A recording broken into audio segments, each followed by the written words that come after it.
Hello guys! Konnichiwa! So, ngayong araw nga, kung ikaw ay nagbabalak mag-apply dito sa Japan, bibigyan nga kita ng konting tips kung ano nga ba yung na-experience ko nung in-interview ako ng mga Hapon.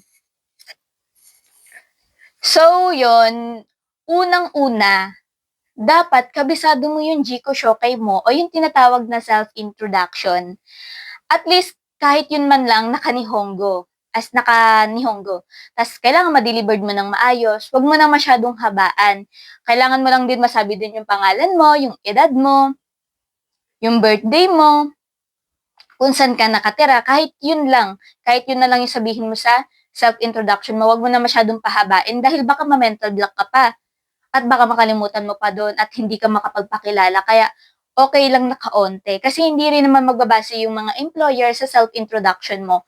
Mas magbabase sila sa magiging sagot mo sa mga tanong nila. So, pangalawa, focus ka lang dapat kay employer. Kung ano yung mga tinanong nila, dapat direct to the point ang iyong pagsagot.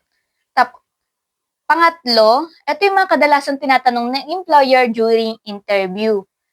So, unang-una, kadalasan tinatanong nila ay, bakit gusto mong mag-Japan?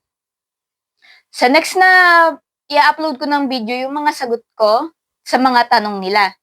So, pangalawa, bakit Japan ang napili mo sa pag-a-apply?